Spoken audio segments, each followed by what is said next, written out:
1 दिन लगता है उस घर पहुँचने के लिए। अब क्योंकि जय, विजय और संजय कभी भी छुट्टी मनाए नहीं हैं, इसलिए उनको पता भी नहीं है छुट्टियाँ कैसी होती हैं। इसलिए उन्होंने एक बूढ़े इंसान को हायर किया था उनके देखभाल के लिए, क्योंकि वो एक ऐसी जगह पर जा रहे हैं जहाँ पर उनको कभी पता नहीं है, तो खाना-पीना कैसे खरीदेंगे, रहेंगे कैसे? इसलिए उन्होंने एक बूढ़े इंसान को रखा था। उस बूढ़े इंसान का नाम है मेहर, हम उनको मेहर दादाजी बुलाएँगे। घर पहुँचते वक़्त उनको रात हो जाता है और मेहर दादाजी उन 3 दोस्तों के लिए खाना लाए। खाना खाते-खाते जो हमारे संजय है, वो मेहर दादाजी से इस घर की कहानी के बारे में पूछता है। वो कहता है कि दादाजी इस घर के बारे में तो कुछ बताएँ। जय को तो कुछ पता नहीं है कि उसके परदादाजी ने इस घर को क्यों बंद किया। जय के फैमिली को तो कोई फ़र्क ही नहीं है, तो वो बताएँगे भी नहीं।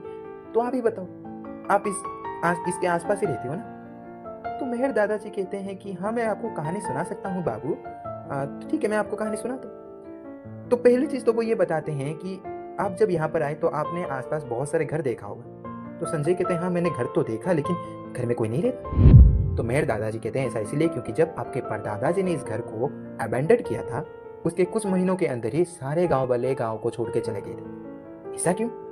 तो मेहर दादाजी कहते हैं कि गाँव वालों को लगा कि ये जगह पूरी तरह श्रापित हो चुका है। उनका ऐसा मानना था। तो वो कहते हैं ऐसा क्यों? तो मेहर दादाजी कहते हैं कि जय बाबू के जो परदादाजी थे, वो यहाँ पर एक ज़मीन खरीदे, फिर उसके बाद यहाँ पर बनाए काँच की फैक्ट्री।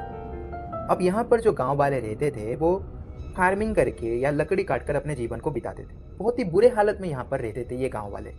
बाबू इसलिए गाँव वालों में जो समझ थी वो इतनी ज़्यादा तेज़ नहीं थी। हाँ, वो काम करने में बहुत ज़्यादा माहिर थे।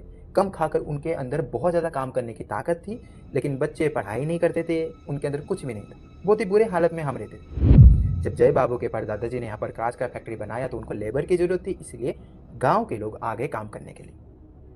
अब क्योंकि आस-पास किसी ने भी कोई फैक्ट्री नहीं बनाया था और काँच का कोई सामान बना नहीं था, इसलिए तुरंत ही वो फैक्ट्री बहुत ज़्यादा अमीर हो गया।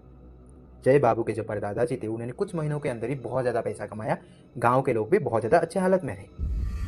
लेकिन उसके बाद एक चीज़ आ गया, वो है डिमांड। क्योंकि काँच इतना अच्छा था, तो जय बाबू के परदादाजी को काँच का डिमांड आने लग गया कि उनको और ज़्यादा काँच चाहिए।